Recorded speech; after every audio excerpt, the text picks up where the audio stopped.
Nag-mid-lane ako dito sa Classic kasi toxic mga kampi ko. Wait lang, teka. Parang si Raichu yung kalaban ko ah. Ewan ko lang kung legit to. Pero biglang nag-reply. Ako ba daw yung nakalaban ni Franca? Sabay sabi ko sa kanya, oo, pero legit Raichu ba?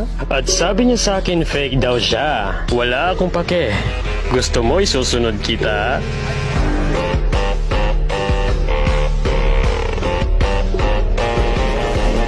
Siyempre pakitaan natin siya ng mga malupitang double dash. Alam kong king of double dash ka, pero ipapatikim ko to sa'yo. At sinabihan na pa talaga ako ng gaya-gaya. Kung inakala mong double dash lang yung kaya kong gawin sa'yo, nagkakamali ka. Marami pa kong kayang gawin. So dito tinipihan ko siya at sabi niya tipigads daw ako. Ipapatikim ko sa'yo ang double dash kahit ikaw yung double dash king. Sabay sabi niya sa akin na bangis daw ako. So dito ay dadaanan sana ako sa mid lane para mag-clear. Ang kaso pinatikim niya ako dito ng double dash sabay triple recall. Mukhang mapapalaban ako dito ah. So dito niya talaga makikita kung gaano kagaling mag-double dash si Raichu. So dito katapos niya lang mag-red buff at pinatikim ko ulit ng walang katapusang double dash. At dahil alam mo spawn trapper ako, gagawin ko sa'yo yan.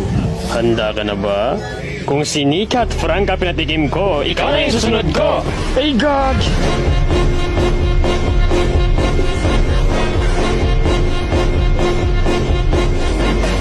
Grabe, nagulat ako sa ginawa niya. Pero Raichu, tandaan mo to. Hindi din basta-basta yung kinakalaban mo. Pero tandaan mo tong laban na to. Sisiguraduhin ko sa'yo na hindi mo to makakalimutan. Alam kong kinikilala ka nila bilang double dash king. Pues, ibahin mo ko. Kasi ako yung spawn trap king!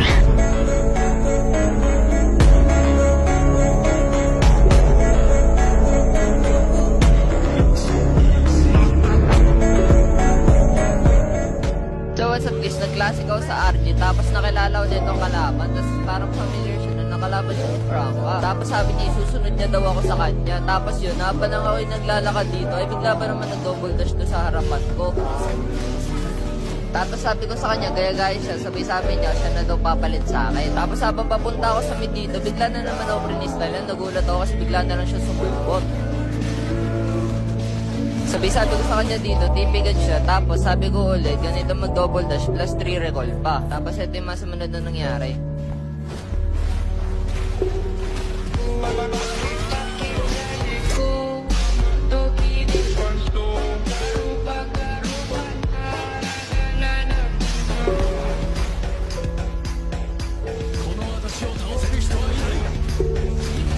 Nahilig mo freestyle. Pakitaan kita tunay na freestyle.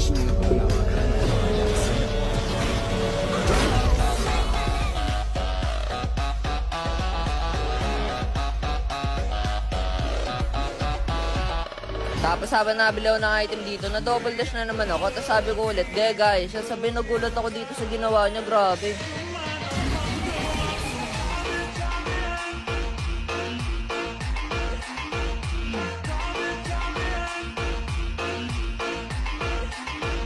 Di pa ako tapos.